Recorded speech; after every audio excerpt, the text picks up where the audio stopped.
Folgende sehr berechtigte Frage im Kontext Planenreparatur. Erfüllt die reparierte Plane weiterhin die Code XL-Kriterien, beziehungsweise behalte ich meinen Reifen, mein Getränke, mein Daimler 9.5 oder was auch immer Zertifikat? Die Antwort ist wie so häufig im Leben ja, aber. Ja, die Zertifikate behalten ihre Gültigkeit, aber die Reparatur muss fachgerecht ausgeführt sein und idealerweise gemäß der neuen BKTEX-Richtlinie.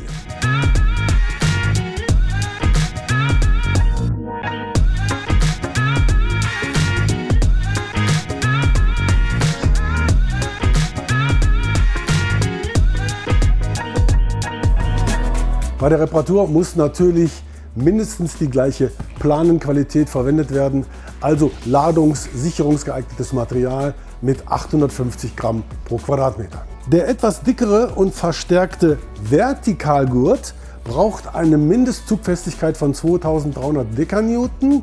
Der etwas filigraner hergestellte Horizontalgurt begnügt sich mit 1200 Dekanewton. So oder so muss das Reparaturstück mindestens 500 mm lang sein und 2 Gurtkreuze überdecken. Und wenn sich der Schaden in unmittelbarer Nähe eines Gurtkreuzes befindet, muss das Reparaturstück natürlich auch 2 Gurtkreuze überlappen, aber mindestens 1000 mm lang sein. Aber Achtung! Sind 3 oder mehr nebeneinander liegende Vertikalgurte um 4 mm oder mehr eingerissen oder sind auf der gesamten Plane 5 oder mehr Vertikalgurte beschädigt, dann muss die komplette Seitenplane getauscht werden.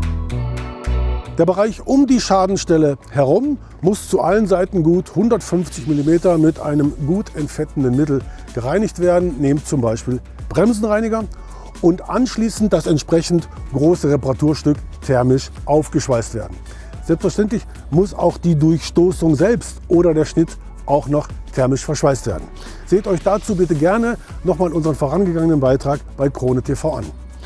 Sollte der Riss allerdings hinunterreichen bis zur Planenkante, muss das Reparaturstück umgeschlagen werden und zu beiden Seiten thermisch verschweißt werden. Ein weiteres wesentliches Kriterium für eine Ladungssicherungsplane ist die amtlich korrekte Anbindung des Vertikalgurtes an die Metallkomponenten wie den Rollenwagen oben respektive den Planenspannverschluss unten. Dazu braucht es einer sauberen und entsprechend hohen Flächenpressung. Und die wird erzeugt entweder durch einen 6 mm Scherzugbolzen mit Niroster Schließring oder einer ebenfalls 6 mm dicken Verschraubung, mindestens in der Güteklasse 8.8 und einer selbstsichernden Mutter. Plastisch verformte Gurthaken müssen spätestens dann ausgetauscht werden, wenn sie das Maul weiter als 27 mm aufreißen.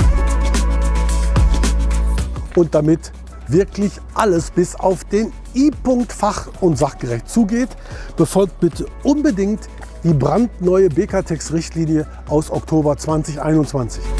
Hier haben die Hersteller, die DEKRA und die Damen und Herren von TÜV Nord und Süd ihre Expertise gebündelt. Den Link dazu findet ihr in der Beschreibung.